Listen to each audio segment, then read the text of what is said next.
तो ब्रह्मचर्य का वास्तविक अर्थ शब्द ब्रह्मचर्य में ही छिपा है, उसका उत्तर।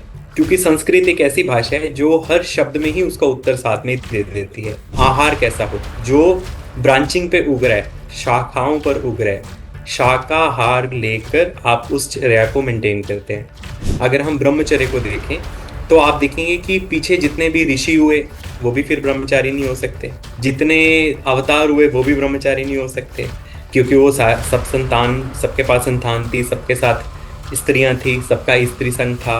जैसा बाहर विभाजन दिया गया नदियों का, वैसे ही हमारे अंदर बहती है।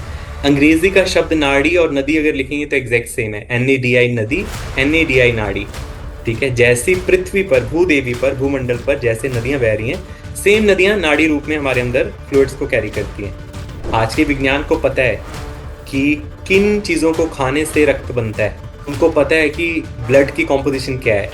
तो उन्होंने अभी तक कोई ऐसी मशीन नहीं बना ली है या ऐसा कोई भी सिस्टम नहीं बनाया कि जिसमें वो आटा, रोटी, चावल, सब्जी, फल, सारे नट्स डाल दें और उसमें से रक्त निकल आए। रक्त के लिए आज भी ह्यूमन बॉडी की ही जरूरत पड़ती है हमें और होशपूर्ण जीवन जीने। ऐसा क्यों बोलते हैं? क्योंकि जो भी पृथ्वी पर गिरता है दे बिकम बेहोश। इस धरती का जो मैग्नेटिक फील्ड है कि यहाँ पे एक एनेस्थेटिक इफेक्ट काम करता है, जिसको एनेस्थीसिया बोलते हैं। जैसे आप धरती पर पहली सांस लेते हैं, you are caught up in this field. आप बोल रहे हैं अघोरी, अघोरी मतलब जो घोर ना हो, लेकिन आप घोर काम करने वालों को अब अघोरी बोलने लगे हैं। और घोर कलयुग में सारी घोर चीजें ही हो रही हैं। जो वास्तविक प्राकृतिक अभ्यास है, जिसे हम सनातनी अभ्यास बोलते हैं या वैदिक अभ्यास बोलते हैं, तो वैदिक अभ्यास में कोई भी चीज घोर नहीं है। तो जो आप नियम अनुशासन नित्य प्रतिदिन करते हैं, that is real Aghori practices. आज मनुष्य अपने फोन के गैजेट को कैसे चार्ज करना है ये जानते हैं, पर वे ये नहीं जानते कि अपने पंचमहाभूत के गैजेट को पंचमहाभूत के साथ कैसे जोड़ के चार्ज करना है। वाणी बोलने के लिए दी गई है। अगर प्रकृति आपको म्यूट कराना चाहती तो आपको म्यूट कर देती, वो आपको साइलेंट मोड पे ही भेजती, लेकिन उसने आपको रिंगर मोड पे भेजा है। क्योंकि बोलने से आपके ब्रेन की वृद्धि होती है, विकास होता है। Speech is therapy. तो वाणी से सही चीजों को बोलना, यही मंत्र है। प्रणाम भी, आपका बहुत बहुत स्वागत है एक बार फिर से हमारे चैनल पर। Yes yes Sonam, yes. आज जैसे हमने दो टॉपिक लिए हैं डिस्कशन के लिए, तो सबसे पहला मैं आपसे जानना चाहूंगी ब्रह्मचर्य के बारे में। आप प्लीज इस टर्म को एक्सप्लेन करें। राइट। तो देखिए, अभी आज के जो संसार है, आज के संसार में जो ब्रह्मचर्य है उसको लोग जनरली देखते हैं सेलिबेसी के साथ, जिसमें आप कहते हैं कि जहाँ पे physical contact with other person नहीं है, जिसको सेलिबेसी बोलते हैं आजकल। ठीक है। तो लेकिन जो एक्चुअल ब्रह्मचर्य की डेफिनेशन है, वास्तविक, तो उसमें वो सिर्फ उसका एक हिस्सा है, जिसको आज 100% सेलिबेसी को ब्रह्मचर्य बोलने लगे हैं। तो ब्रह्मचर्य का वास्तविक अर्थ तो उसके उत्तर में, मतलब उसके शब्द के उत्तर में ही छिपा है, उस शब्द ब्रह्मचर्य में ही छिपा है उसका उत्तर। क्योंकि संस्कृत एक ऐसी भाषा है जो हर शब्द में ही उसका उत्तर साथ में दे देती है। तो ब्रह्मचर्य अगर हम शब्द बोलें तो उसमें दो वर्ड आते हैं, एक है ब्रह्म और एक है चर्या। ठीक है, सो ब्रह्म और चर्य दो शब्द आते हैं। सो ब्रह्म आज जो है वो ब्रह्म बन गया है, हर कोई भ्रमित होकर उसको देख रहा है। लेकिन ब्रह्म जो शब्द है, ब्रह्म का मतलब होता है ब्रांचिंग। जैसे एक पेड़ की ब्रांचिंग होती है, या हमारे अंदर दिमाग में जो ब्रांचिंग होती है उसको हम बोलते हैं ब्रह्म। और वो शब्द, ब्रांचिंग शब्द भी, अंग्रेजी का ब्रांचिंग शब्द भी संस्कृत की ब्र शब्द से ही बना है, ब्र बीज से ही बना है, ब्र। और ब्र बीज सब जानते हैं कि वो बुद्ध का बीज है। ठीक है, मरकरी का बीज मंत्र जो है वो ब्र है। ब्राम, ब्रीम, ब्राउम, स बुधाय नमः। सो ब्रह्म शब्द जो है वो ब्र से बने। ब्र से ही अंग्रेजी का शब्द ब्रेन बना है, ब्र से ही अंग्रेजी का शब्द ब्रांचिंग बना है। तो ये सब ब्र शब्द से बनते हैं, उसी से शब्द बनता है ब्रह्म। सो ब्रह्म का मतलब होता है जो भी आपके अंदर पूरी क्रिएशन की ब्रांचिंग आपके अंदर हो रखी है। क्योंकि जैसा क्रिएशन का पूरा वृक्ष है, वैसी ही ब्रांचिंग हमारे अंदर भी रखी गई है, सेम स्पाइन में, हमारी पूरी शरीर में। और वही न्यूरल पाथवेज की ब्रांचिंग हमारे ब्रेन में दे दी गई है। तो उसको मेंटेन करना, सही क्रिएशन लॉज के साथ, क्रिएशन के प्रिंसिपल्स के साथ अलाइन होकर उस ब्रांचिंग को मेंटेन करने को रखना, उसको हम कहते हैं ब्रह्मचर्य। सो उसमें ब्रह्मचर्य में ब्रह्म जैसा आचरण, ब्रह्म जैसी चर्या होना, उसको हम कहते हैं ब्रह्मचर्य। ना कि सिर्फ सेलिबेसी होना। सेलिबेसी का मायने सिर्फ एक ही है, सेलिबेसी का मायने है कि जिसमें आप अपने फ्लूइड्स को वेस्ट नहीं करते, जिसमें आप अपने सेक्सुअल फ्लूइड्स को वेस्ट नहीं करते हैं, वो सिर्फ एक ब्रह्मचर्य का एक हिस्सा है, एक अंग है। लेकिन उसके अलावा उसमें बहुत सारा आचरण का प्रिंसिपल है। जैसे फॉर एग्जाम्पल, चर्या तीन तरह की होती है। एक होती है आहारचर्या, एक होती है दिनचर्या, एक होती है ऋतुचर्या। तो चर्याएं तीन तरह की होती हैं। तो आप ब्रह्मा जैसा आचरण तीन तरह से कर सकते हैं। एक आहारचर्या, मतलब आहार कैसा हो, जो ब्रांचिंग पे उग रहा है, शाखाओं पर उग रहा है, शाकाहार लेकर आप उस चर्या को मेंटेन करते हैं। That's one. जिसकी पूरी ब्रांचिंग एक्टिवेटेड हो, जो ब्रह्म जैसा आचरण हो, ब्रह्मा जैसा प्रिंसिपल्स को फॉलो करता हो, जिसमें बुद्धत्व हो, उसके ब्रेन ट्री में जो ज्ञान हो रहा है, उस ज्ञान को सुनना, उसका आहार, ज्ञान का आहार लेना, उसको भी ब्रह्मचर्य के आहारचर्या में लिया जाता है। ब्रह्म जैसा आचरण, सही से रीढ़ की हड्डी सीधी करके बैठना, सिर को मध्य में रखना, मध्य से बोलना, ठीक है, जिसको हम बोलते हैं मध्यस्थता, मेडिटेशन। तो वो आपकी दिनचर्या में आता है। सारे दिन में उसको मेंटेन कर पाना, वो दिनचर्या है। दिनचर्या में किस समय खाना, किस समय पीना, किस समय सोना, किस दिशा को ज्यादा एड्रेस करना, ये सब दिनचर्या है। हर ऋतु के हिसाब से, ऋतु के अनुरूप चीजों को करना, ऋतु के अनुरूप आहार लेना, ऋतु के अनुरूप व्यायाम करना, ऋतु के अनुरूप देह को चलाना, ऋतु के अनुरूप ही ज्ञान को अपने अंदर भीतर प्रैक्टिस में लाना। तो वो सारी चीजें आती हैं ऋतुचर्या में। सो ब्रह्मचर्य के तीन मेन हिस्से हैं। पहला आहारचर्या, दिनचर्या, ऋतुचर्या। और उसी में ही एक ये हिस्सा आ जाता है सेलिबेसी का, जिसमें है कि आप अपने सेमिनल फ्लूइड्स को, अपने सेक्सुअल फ्लूइड्स को वेस्ट नहीं करते हैं। लेकिन आज भी क्या हो गया, सब अपने सेक्सुअल फ्लूइड्स को सिर्फ रिटेन करने को ही ब्रह्मचर्य बोलने लगे हैं। सो अध्यात्म जगत में से बाकी का जो आचरण का भाग है, वो आचरण का भाग खत्म हो गया है, और सिर्फ ब्रह्मचर्य में एक चीज को डाल दिया गया है। तो अगर हम इसी आंख से या इसी दृष्टि से अगर हम देखें, सिर्फ सेलिबेसी की दृष्टि से अगर हम ब्रह्मचर्य को देखें, तो आप देखेंगे कि पीछे जितने भी ऋषि हुए, वो भी फिर ब्रह्मचारी नहीं हो सकते। जितने अवतार हुए, वो भी ब्रह्मचारी नहीं हो सकते। क्योंकि वो सब संतान, सबके पास संतान थी, सबके साथ स्त्रियां थी, सबका स्त्री संग था, ठीक है, और सब स्त्रियों के साथ रहे हैं, और सबके अपनी अपनी संतानें हुई हैं। तो फिर वो तो ब्रह्मचारी ना हुए। लेकिन उन्हीं ने इतना ज्ञान प्रदान किया, उन्होंने ही इतने ज्ञान को लिपिबद्ध किया और इस संसार को दिया। ठीक है, जैसे मान लीजिए आप महर्षि वेद व्यास ले लें। ठीक है, वेद व्यास से ही सारी महाभारत शुरू होती है। उनकी संतान होने से ही महाभारत शुरू होती है। उनसे ही सारे पुराण निकलते हैं, उन्हीं से वेदों का विभाजन होता है, उन्हीं से सारे ज्ञान की, सारी कथाओं की उत्पत्ति होती है, सृष्टि होती है। तो वो तो सिर्फ एक ब्रह्मचारी के प्रिंसिपल को नहीं ले रहे हैं, लेकिन उस आचरण में अपने फ्लूइड्स को, अपने रक्त को व्यर्थ ना बिताना, ये बहुत है। लेकिन उसमें सिर्फ एक फ्लूइड नहीं है, उसमें सारे फ्लूइड्स आते हैं। क्योंकि हमारे भीतर, जैसे बाहर चार दिशाओं में चार नदियां बह रही हैं, मान लीजिए आप उसको कहें गंगा, यमुना, सरस्वती, ऐसे। तो फोर सेक्रेड रिवर्स जो बाहर, अलकनंदा, मंदाकिनी, जितनी भी नदियां हम देखते हैं, तो वो नदियां सेम टू सेम हमारे भीतर बहती हैं। सेम जैसा बाहर विभाजन दिया गया है नदियों का, वैसे ही हमारे अंदर बहती हैं। अंग्रेजी का शब्द नाड़ी और नदी अगर लिखेंगे तो एग्जैक्ट सेम है, NADI नदी, NADI नाड़ी। ठीक है, जैसी पृथ्वी पर, भूदेवी पर, भूमंडल पर जैसे नदियां बह रही हैं, सेम नदियां नाड़ी रूप में हमारे अंदर फ्लूइड्स को कैरी करती हैं। तो बाहर जैसे चार सेक्रेड रिवर्स हैं, तो उसी तरह से हमारे अंदर भी चार सेक्रेड रिवर्स फ्लो करती हैं, चार पवित्र नदियां। ठीक है, उन चार पवित्र नदियों में जो मेन नदियां, वो कौन सी है? पहली नदी है हमारे सलाइवा की। ठीक है, जो हमारे मुंह में सलाइवा है, दैट्स द फर्स्ट फ्लूइड। ठीक है, और वो सही आहार लेने से ही ठीक रहता है, सही वाणी बोलने से ही ठीक रहता है। अगर आपका आहार खराब है, आहार की पीएच एसिडिक है, तो आपकी पहली रिवर खराब हो जाती है।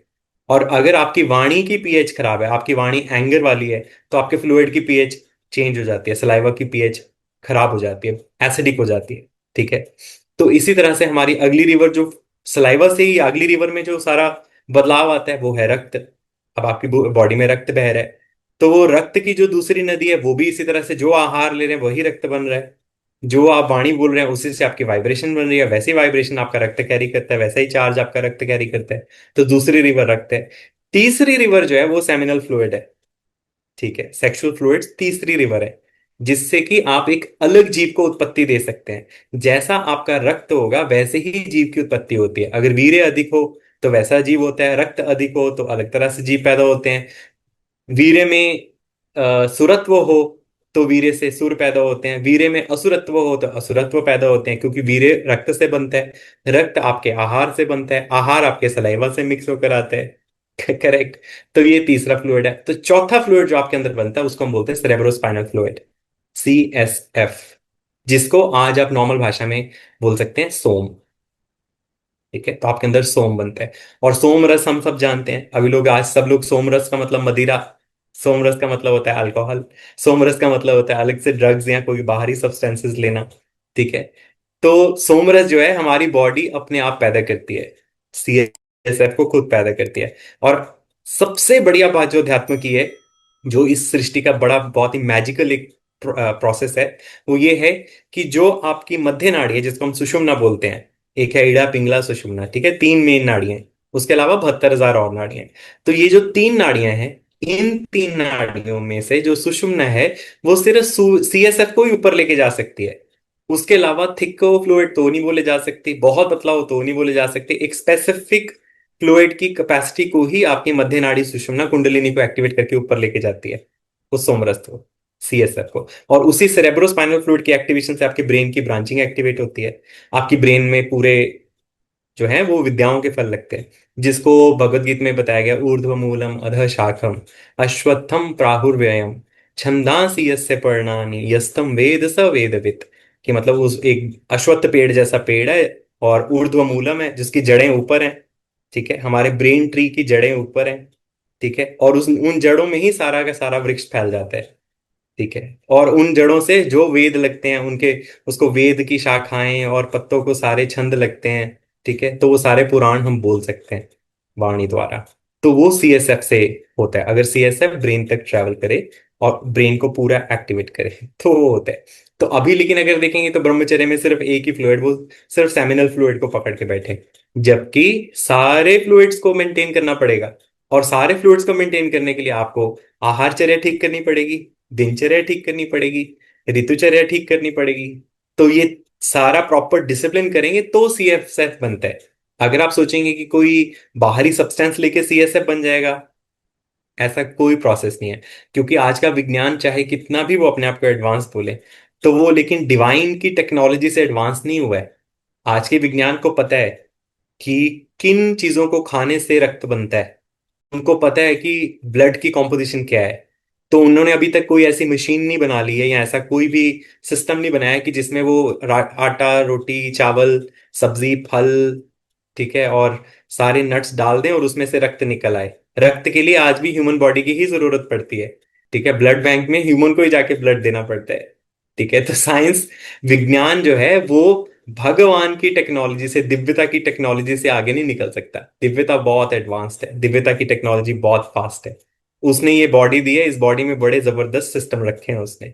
तो ब्रह्मचर्य, मेरे मतानुसार ब्रह्मचर्य का वास्तविक अर्थ ब्रह्म जैसा आचरण है, ब्रह्म जैसी चर्या का नित्य प्रतिदिन नियमानुशासन द्वारा उसको अभ्यास करना और उसको सिद्ध करना, मास्टर कर लेना। तो वो ब्रह्मचर्य है, ना कि ब्रह्मचर्य सिर्फ एक सेलिबेसी होने से। या इतनी सुंदर डेफिनेशन दिया आज आपने। एक्चुअली ब्रह्मचर्य बोलते ही ना वर्ड सबसे पहला जो ध्यान आता है वो यही है, सेलिबेसी है, कि इस पे ही हमें वर्क करना है, फिर हम पूरे ब्रह्मचर्य पे आ जाएंगे। लेकिन कभी इतनी डीपली जाकर सोचा नहीं कि जो हमारे ऋषि मुनि थे या जो भी हमारे संत जन थे, सब तो पारिवारिक ही जीवन जी रहे थे, सबका परिवार था। अगर वो सेलिबेसी से रहते तो उनका परिवार नहीं होता। और सेलिबेसी तो वहीं जी खत्म हो जाती है, सुनो, जी सेलिबेसी जी। वहीं खत्म हो जाती है जब हमने ब्रह्मा, क्योंकि हमें सृष्टि के नियम नहीं पता है। हम्म, सृष्टि का नियम है, जब ब्रह्मा ने सृष्टि की तो उन्होंने जोड़ा बनाया, पेयर बनाया। सबसे पहले फॉर एग्जाम्पल उन्होंने धर्म और मूर्ति का जोड़ा बनाया। ठीक है, उन्होंने एक पुरुष पैदा किया धर्म अपने अग्रभाग से, और एक स्त्री पैदा की मूर्ति। ठीक है, और धर्म और मूर्ति के उन्होंने, उनको युग्मज होने का, कपल कपल होने का उन्होंने रूल रखा। ठीक है, कि सृष्टि जो है वो मैथुन से पैदा होगी। मैथुन मतलब दो लोगों के जुड़ने से, पेयर होने से, कपल होने से, दो लोगों से एक और संतान पैदा होगी। बिकॉज इस सृष्टि का नियम ही है वो जो है मदर और फादर प्रिंसिपल पे टिका है। ठीक है, जैसे आप पृथ्वी है, पृथ्वी को आप बोलते हैं मातृभूमि। ठीक है, धरती माता। प्रकृति को बोलते हैं आप माँ प्रकृति, मदर नेचर। ठीक है। तो आप पैदा किससे होते हैं? माँ से होते हैं। तो इसलिए ये जो लोक है, जो ये भूलोक है, जिस लोक में अभी हम हैं, अभी रह रहे हैं, तो ये लोक जो है ये मातृ सिद्धांत पे बना हुआ है। ये मदर प्रिंसिपल पे टिका हुआ लोक है। इसीलिए यहाँ पर पार्वती और गणेश की जो कथा है वो बड़ी प्रचलित है, कि गणेश जो है वो मातृ सिद्धांत की बात सुनता है, तो गणपति माँ की बात सुनता है, क्योंकि गणपति ही अग्र है। सबसे पहला प्रिंसिपल गणपति जैसा बनना ही है। अग्र पूजा हमें गणपति की करनी है, मतलब हमें गणपति जैसा बनना है, हमें मातृ सिद्धांत को मानना है। तो मातृ सिद्धांत कैसे मानेंगे? जब आप मदर प्रिंसिपल और फादर प्रिंसिपल के से पैदा होकर उसको डिनाई कर देंगे। सो पहला रूल ही क्रिएशन का ये है कि हम माता और पिता दोनों से पैदा होते हैं। इसी तरह आत्मा भी हमारी जो है वो शक्ति, आदि शक्ति, महाशक्ति, ठीक है, दुर्गा, उससे पैदा होती है शक्ति हमारे अंदर, स्पिरिट को जिसको हम बोलते हैं आत्म शक्ति। और फिर हम इस शक्ति को, वही फादर प्रिंसिपल उसको नर्चर करता है, फादर प्रिंसिपल उसमें बीज देता है। कृष्ण भी यही कहते हैं ना, Krishna when when he is in a परमात्मा फॉर्म, तो कृष्ण अर्जुन को कहते हैं ना, अहम बीज प्रदा पिता। तो इस बीज को प्रदान करने वाला पिता मैं हूं। और पिता प्रिंसिपल क्या है? पिता प्रिंसिपल है जो बीज देता है। माँ प्रिंसिपल क्या है? माँ अर्थ प्रिंसिपल है, रज है, धरती है, जो उस बीज को लेती है और उसको देह रूप में वृक्ष बनाकर पैदा करती है, उत्पन्न करती है। तो ये हम माता और पिता को भिन्न करते हैं। अगर हम सेलिबेसी में जाकर आज की सेलिबेसी का जो रूल है उसको सिर्फ सुने और उसको ब्रह्मचर्य मान ले, तो इसका मतलब हम माता और पिता प्रिंसिपल दोनों को डिनाई कर रहे हैं, क्योंकि सृष्टि का पहला नियम ही वो है। और दोनों प्रिंसिपल्स को मानना पड़ेगा, माता को भी और पिता को भी। और क्योंकि आप में वो सिस्टम फंक्शन दिया गया है और आप में वो नेचुरल फंक्शन है, तो उस फंक्शन को आप डिनाई नहीं कर सकते। अगर उस फंक्शन को म्यूट करना होता तो वो नेचर खुद ही म्यूट कर देती। नेचर बहुत इंटेलिजेंट है। नेचर उस बीइंग को फर्टिलिटी देती ही नहीं जिस बीइंग को वो आगे प्रोपेगेट नहीं करना चाहती। जिस चीज को नेचर आगे नहीं बढ़ाना चाहती उसमें वो बीज पैदा करने की क्षमता खत्म कर देती है।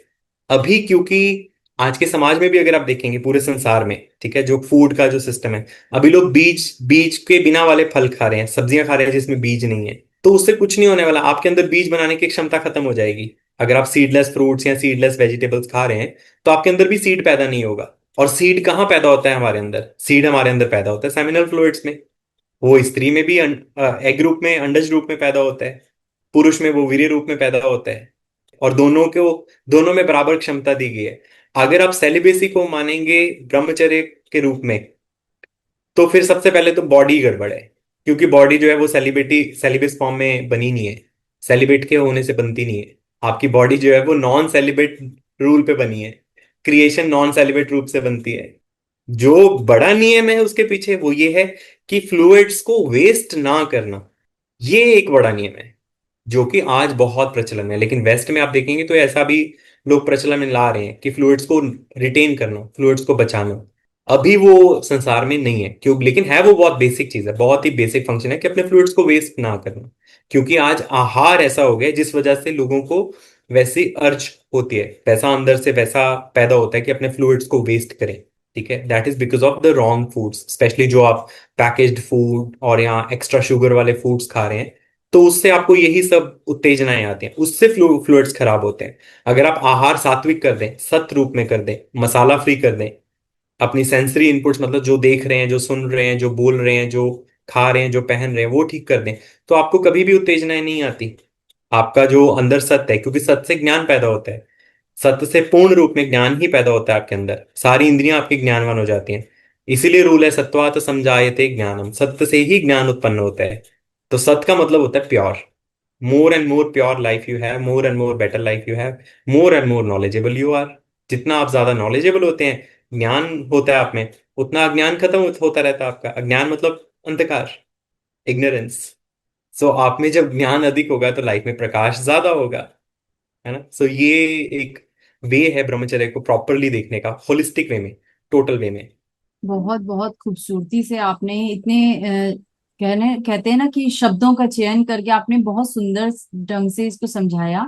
और बहुत सारे लोगों के मन में ये जो कंसेप्ट था, जैसे मेरे मन में भी कंसेप्ट सिर्फ एक पर्टिकुलर पोर्शन को लेकर के ही था कि इसी को ही ब्रह्मचर्य कहते हैं, पर आज वो मिथ भी दूर हुआ। और इसी से जुड़ा हुआ भी मैं अगर अगला प्रश्न लूं, तो मैंने ये देखा है कि आध्यात्म अपने आप में एक नशा है। जो लोग एक आध्यात्म की जर्नी से जुड़ जाते हैं, उसको ऐसा नशा लग जाता है कि बस अब तो प्रभु प्रेम का एक नशा है कि उसी में खोए रहना है, उन्हीं से जुड़े रहना है। लेकिन अगर हम इसके अपोजिट में देखें तो कुछ लोग जो ऊपरी नशा है, जैसे कहेंगे साइकेडेलिक, ये एक टर्म है कि ऐसे पदार्थों का सेवन करते हैं कि अपने आध्यात्मिक अनुभव हो सके उनको। तो क्या ये वास्तविक में आध्यात्मिक अनुभव देते हैं, ये जो हम नशा, जो ऊपर से हम कुछ भी पदार्थ लेते हैं? सो अब मैं आपसे एक प्रश्न पूछता हूँ, जी। कौन सा व्यक्ति आप कहेंगी सही है, जो हर समय नशे में है, जो हर समय होश में है? जाहिर सी बात है, जो होश में है, जैसे आप होश में, मैं होश में हूं, तो हमें कॉन्शियसनेस है कि हम क्या बोल रहे हैं, क्या कर रहे हैं। बेहोश करेक्ट। इंसान तो रोड के साइड में नालों के पास पड़ा होता है, उसे कोई देखता तक नहीं।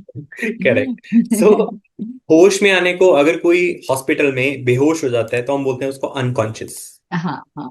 थोड़ा सा होश में आता है तो उसको हम बोलते हैं सबकॉन्शियस। हम्म। जो पूर्ण रूप से होश में आता है हम उसको बोलते हैं कॉन्शियस। और जो हम्म। उससे भी ज्यादा होता है कहते हैं सुपर कॉन्शियस। हम्म।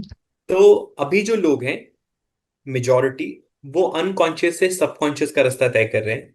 कुछ लोग सबकॉन्शियस से कॉन्शियस हो गए। कुछ, बहुत रेयर ऑफ द रेयरेस्ट जो है वो सुपर कॉन्शियसनेस।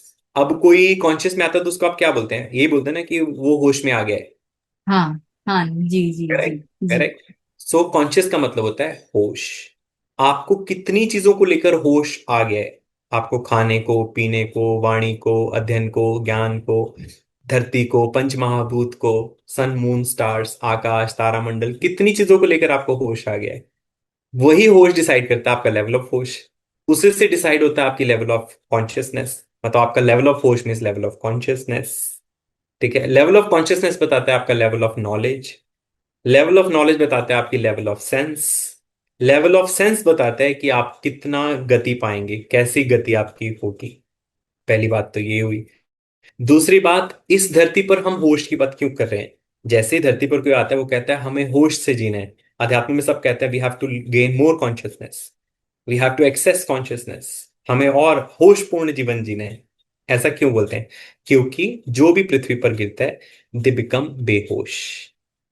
वो क्यों है? क्योंकि पृथ्वी का जो मैग्नेटिक फील्ड है धरती का, ठीक है, इस धरती का जो मैग्नेटिक फील्ड है, इस मैग्नेटिक फील्ड को मैं बोलता हूं कि यहाँ पे एक एनेस्थेटिक इफेक्ट काम करता है, जिसको एनेस्थीसिया बोलते हैं। जैसे ही आप धरती पर पहली सांस लेते हैं, you are caught up in this field. आप इस जो पूरा ऊर्जा क्षेत्र है जहाँ का धरती का, ठीक है, जो चुंबकीय ऊर्जा क्षेत्र है पृथ्वी का, आप उस फील्ड में पकड़े जाते हैं। क्योंकि आप एक 3D सूट में आ गए हैं, आपकी चेतना जो है वो मल्टी डायमेंशनल है, लेकिन आप एक 3D सूट में पकड़े गए हैं। जब आप एक 3D सूट में पकड़े जाते हैं तो क्या होता है? आपको 3D जैसा व्यवहार करना पड़ता है। सडनली आपके सारे फंक्शंस लिमिट हो गए हैं। आप चल ही सकते हैं, आप भाग नहीं सकते। आपको हाथ से उगा कर ही खाना पड़ेगा, आप वो नहीं कर सकते, यहाँ कोई और उगाए, यहाँ आप उगाएं। तो यहाँ पे आपके सारे फंक्शन, सोचना, खाना पीना, सब लिमिट हो जाता है। ये एक बात है सबसे समझने वाली। तो जब आप इस बेहोशी की हालत में आते हैं तो यहाँ पे कौन सा बींग ज्यादा बेटर होगा? जो जिसने आते ही होश गेन कर लिया, जिसको पता था कि हम बेहोश हो जाएंगे और उसने आते सबसे पहले अपने आप को होश में लाया? या वो बींग जो आके सिर्फ बेहोशी में बेहोशी की चीजें ही बोलने लगा और बेहोशी की चीजें और करने लगा? तो इसी से हमारा उत्तर निकल आता है कि साइकेडेलिक्स की तरफ हमें जाना चाहिए कि नहीं जाना चाहिए। साइकेडेलिक्स में आप कुछ नहीं कर रहे हैं, सिर्फ आप अपने ब्रेन को स्लो डाउन कर रहे हैं। उससे होगा कुछ नहीं, आपकी बेहोशी की स्थिति और बढ़ती चली जाएगी। हो सकता है उससे आपको एक विजन मिले कुछ समय के लिए। ठीक है, जैसे आप एक विंडो खोलते हैं, विंडो से थोड़ी देर के लिए लाइट आती है, लेकिन वो विंडो फिर बंद हो जाती है। अगर आप कहें कि हर समय थोड़ी देर के लिए विंडो खोल के ग्लिम्स लेके बंद करते हैं और उससे काम चलता रहेगा आजीवन, तो ऐसा नहीं है, क्योंकि हमारी बॉडी वैसे डिजाइंड नहीं है कि आप एक सब्सटेंस लें साइकेडेलिक और कुछ समय के लिए उसको लेते रहें और उसके बाद उसको छोड़ दें तो आप होश में आ जाएंगे। तो साइकेडेलिक्स में ऐसा नहीं है। ऐसे बहुत सारे साइकेडेलिक्स हैं जो कि लोगों ने बहुत सारे ट्राई किए, लेकिन उससे सेंस गेन करना, होश में आना, एनेस्थेटिक इफेक्ट से बाहर आना, या धरती के मैग्नेटिक फील्ड की सेंस आना, यहाँ के रूल्स, लॉज, डिवाइन प्रिंसिपल्स को समझ पाना, वो सेंस आती है, ऐसा कुछ किसी के साथ कभी नहीं हुआ। ऐसा एक भी व्यक्ति हुई धरती पर रिकॉर्डेड नहीं है कि जिसने कोई बाहरी सब्सटेंस लिया हो, साइकेडेलिक लिया हो, उसकी कंजप्शन के बाद उसको कोई सेंस आ गई हो इस इन चीजों पर, जिसे हम वास्तविक होश कहते हैं, समझ, सूझबूझ। तो ऐसा कभी नहीं हुआ है, क्योंकि साइकेडेलिक्स का प्रिंसिपल ही है आपको स्लो डाउन करना।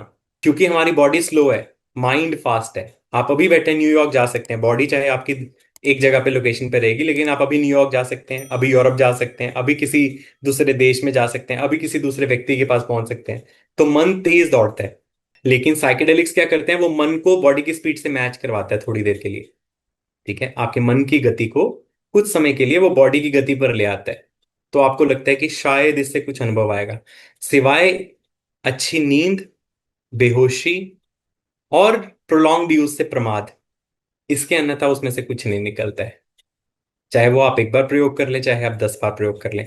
और अगर आप देखेंगे तो ये सारी चीजों को अभी प्रमोट करने के लिए लोगों ने क्या किया, इन सारी वस्तुओं को, इन सारे सब्सटेंसेस को प्रमोट करने के लिए सबने उसको शिव के साथ जोड़ दिया, कि शिव ले रहे हैं या शिव कंज्यूम कर जी रहे हैं। जी ठीक जी। है, तो ऐसा कुछ नहीं है।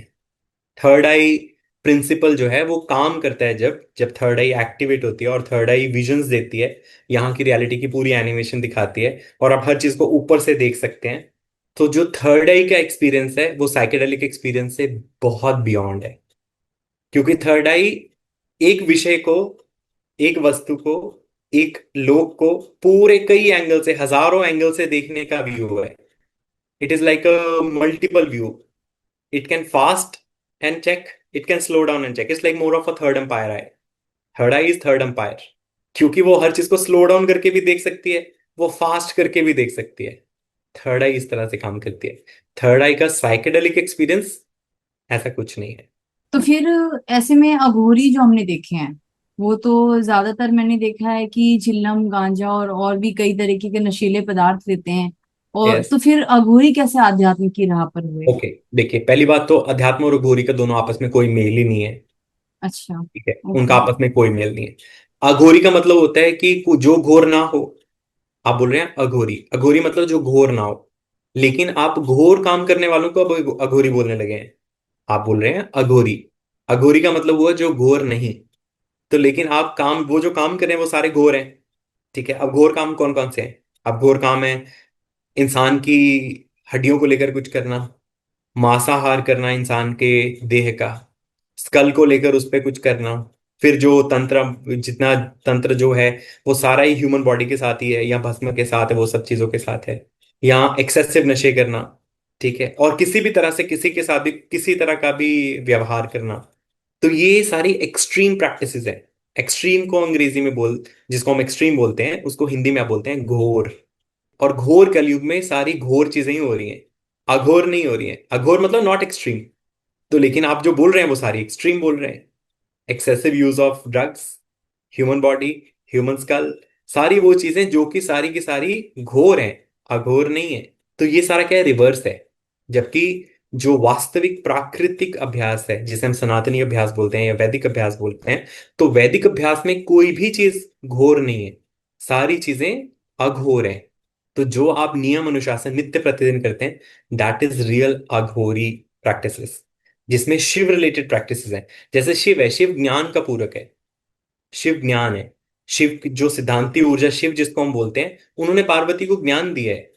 वो हर उस चीज को रोकना है, डिस्ट्रक्शन है उस चीज की जो इस सृष्टि के नियमों से खराब कर रही है, जो सृष्टि के नियमों को खराब कर रही है, जो सृष्टि के नियमों के विरुद्ध चल रही है, उन चीजों को रोकना, उसको काटना, डिस्ट्रॉय करना, डिस्ट्रक्शन करना, उसी को लेकर प्रलय लाना, उसी को लेकर प्रलय लाना, ये शिव है। शिव से रिलेटेड जितनी प्रैक्टिस है अगर आप देखेंगे तो उसमें क्या है, तांडव। तांडव क्या है, जब सृष्टि में कोई भी, सृष्टि के नियमा विरुद्ध कोई चीज चल रही है, उसको रोकने के लिए डिवाइन डांस, ताकि प्रलय आ सके, डिस्ट्रक्शन आ सके। दक्ष जैसे लोग जो परमेश्वर, परमात्मा, महेश्वर के विरुद्ध काम करें, उनको गला काटा जा सके भैरव के थ्रू, रुद्र के थ्रू। ठीक है, रुद्र शक्ति से काम करना।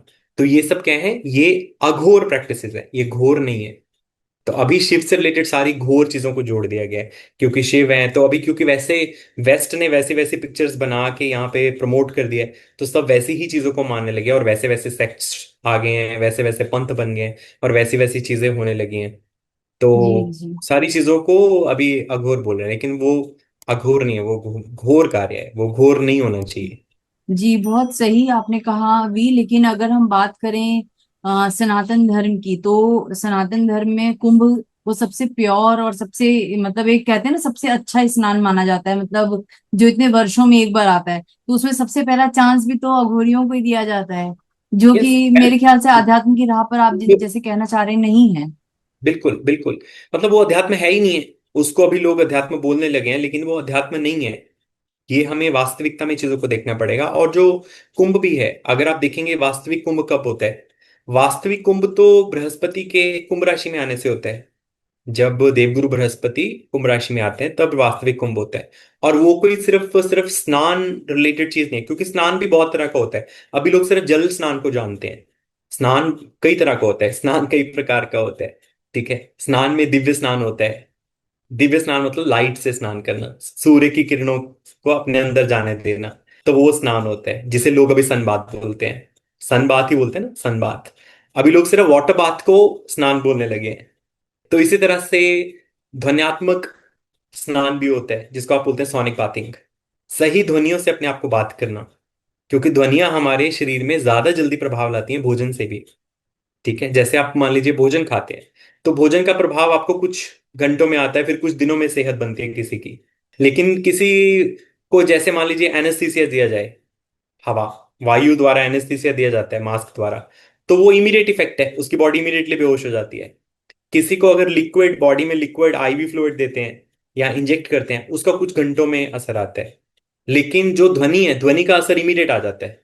प्रकाश का असर इमीडिएट होता है, उसका प्रभाव इमीडिएट पड़ता है। प्रकाश का क्या होता है, प्रभा। प्रभा से क्या बनता है, प्रभाव। सो भोजन सॉलिड फूड का दिनों में प्रभाव आता है, लिक्विड का घंटों में आता है, वायवीय एरी एनेस्थीसिया जैसे उदाहरण के लिए उसका प्रभाव कुछ मिनटों में ही आता है। प्रकाश और ध्वनियों का प्रभाव इमीडिएट आ जाता है। सो इसलिए कई तरह का होता है, लेकिन अभी लोग सोच रहे हैं कि सेलेस्टियली कुछ इवेंट हो रहा है, मान लो आकाश में तारामंडल में कुछ हो रहा है, तो उस वजह से किसी नदी में स्नान करने से उनको प्रभाव आएगा। तो ऐसा नहीं है, उसका प्रकाशीय प्रभाव भी है, उसका ध्वन्यात्मक प्रभाव भी है, और उसको उस प्रभाव में कई तरह का मतलब स्नान का प्रचलन वास्तविकता में है। तो वी आपने अभी तक जितना भी समझाया बहुत क्लियर कंसेप्ट समझ में आया, लेकिन एक और फिर से प्रश्न मेरे मन में आता है कि हम बात करें सेमिनिज्म की, तो सेमिनिज्म जो है हमारा बहुत पुराना एक ऐसा कल्चर, कहें ऐसे हमारे एक सभ्यता जो कि प्रकृति से बहुत करीब से जुड़ी हुई है। तो सेमिनिज्म में कुछ लिक्विड जब वो देते हैं बॉडी में, जैसे जिसको ayahuasca या पेयोटे कुछ वर्ड होता है, वो देते हैं ताकि हमारी बॉडी डिटॉक्स हो जाए और हमारी को पूरी शुद्धिकरण हो जाए, ताकि हमें आध्यात्मिक अनुभव हो। तो ये भी क्या कोई नशीला पदार्थ होता है जो दिया जाता है? देखिए, जो सबसे बड़ी चीज इसमें समझने वाली वो ये है कि पहली बात, इसका नाम है शैमनिज्म। तो शमन में जो शम वर्ड है, दैट्स अ संस्कृत वर्ड। क्योंकि पिछली जो जितनी भी सभ्यताएं थी, वो सारी ही सनातन वैदिक सभ्यताएं थी, जो प्रकृति के साथ जुड़ के रहती थी। तो उन सारी सभ्यताओं में अगर आप देखेंगे, तो सारी की सारी प्रैक्टिसेस जो थी वो वैदिक प्रैक्टिसेस ही हैं सारी। ठीक है। अब शम से जो बहुत इंपॉर्टेंट रूट वर्ड बनता है, वो है शम। श के ऊपर जैसे हम बिंदी लगाते हैं, शम। ठीक है। तो जो डेटी, जो फोर्स, जो दिव्य शक्ति शम करने वाली है, उसको हम बोलते हैं शंकर। ठीक है, उसको शंकर बोलते हैं। तो shamanism is more of a Shaivism practices. Shiva तत्व से रिलेटेड सारी प्रैक्टिसेस हैं। इसलिए शमन, शमकर, शैमनिज्म। क्योंकि इंग्लिश में सारी चीजें शम को शैम बोलते हैं, तो इसलिए जो उनका जो अभी कार्यशैली भी है वो भी शैम ही हो गई है। It has become like a sham, it's a sham, it's not like proper like a practice. तो इसलिए वो शम जैसी ही प्रैक्टिसेस हैं उनकी सारी की सारी। ठीक है। तो अब क्योंकि वहीं से ही वेस्ट से ही ये सारी चीज आती है, शम शैम शंकर से रिलेटेड शैमनिज्म की प्रैक्टिसेस, जिसमें नशा और ये सारी चीजों को डाल दिया गया है, और भगवान शिव से रिलेटेड नशा। तो इसीलिए उन्होंने एक सब्सटेंस निकाला है, आयोवास्का। तो आयोवास्का भी वही है कि सेम अपने आप को एक ऐसे प्रैक्टिस में शांत करके वैसे लेके जाना है, क्योंकि शम वर्ड से ही शांत वर्ड भी बनता है, शम शम शांत। तो अपने आप को शांत करना, और फिर खुद को एक थर्ड आई एक्सपीरियंस देना, साइकेडेलिक एक्सपीरियंस देना।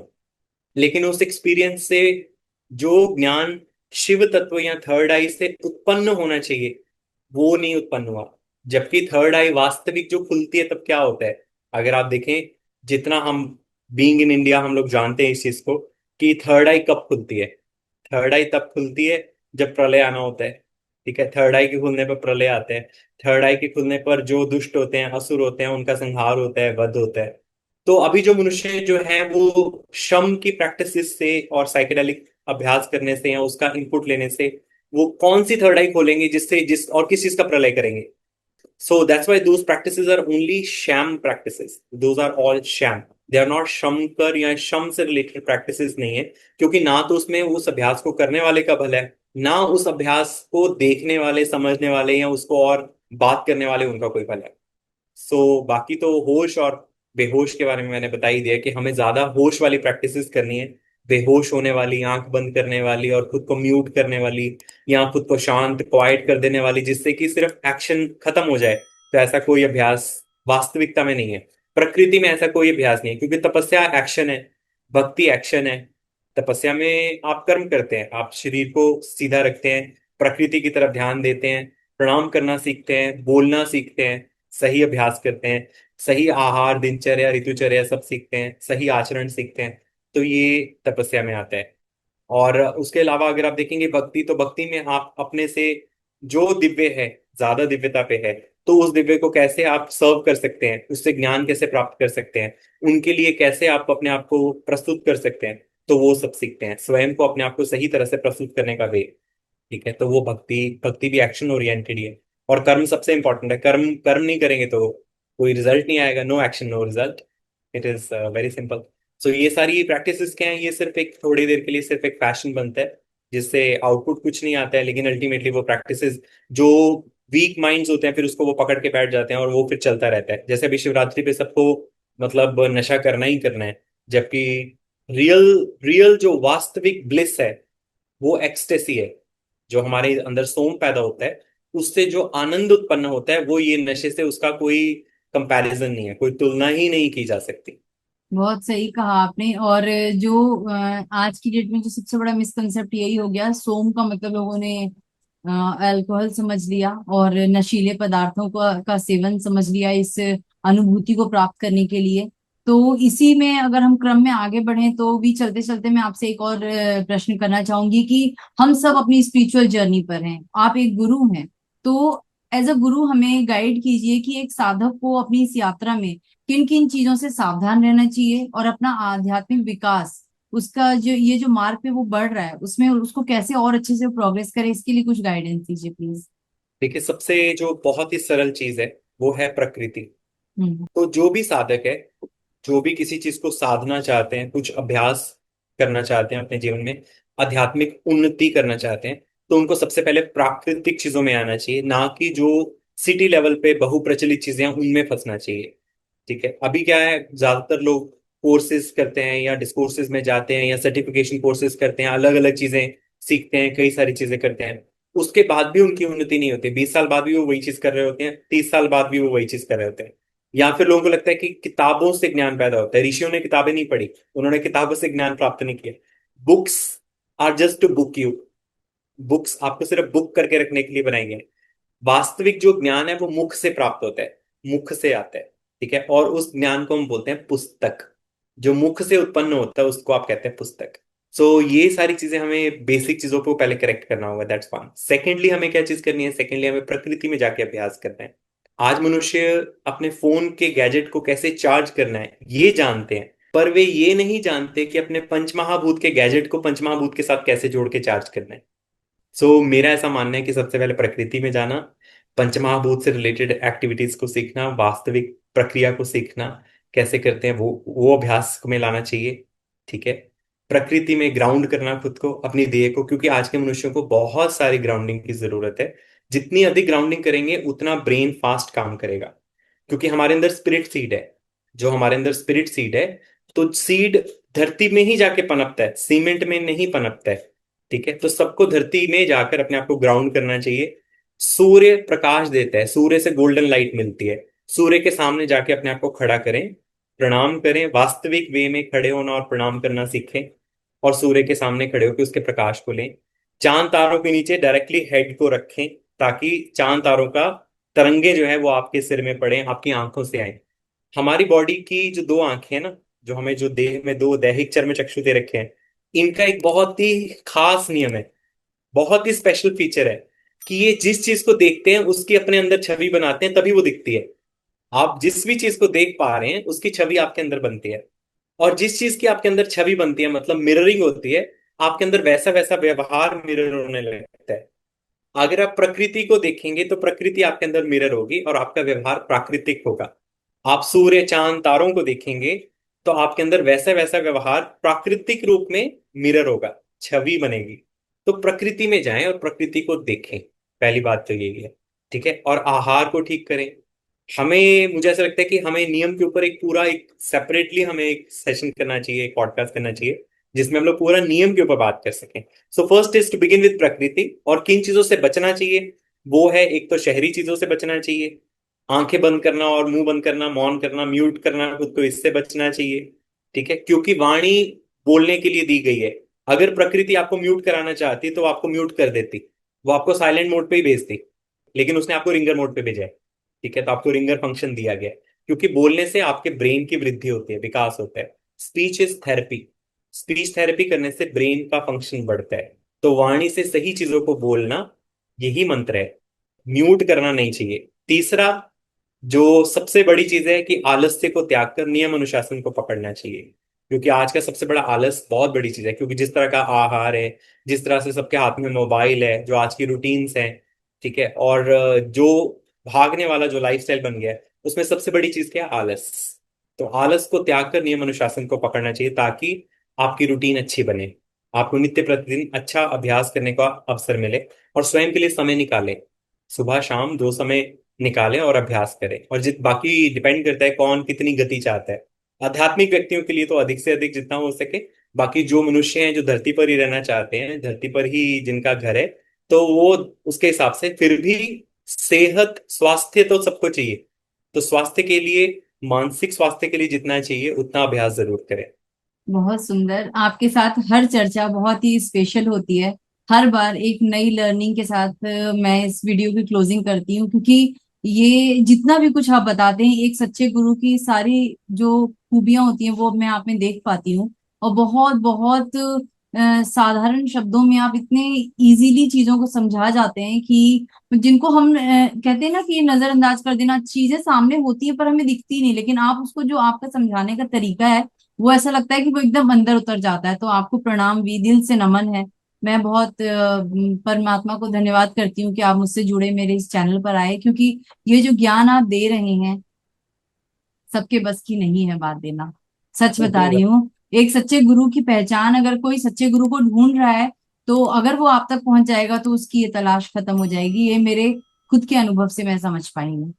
Right Soni, right. Thank right. You so much भी, आपका आज फिर से समय देने के लिए, इतनी वैल्यूएबल नॉलेज शेयर करने के लिए। Right, right Soni. Thank right. You so और मच।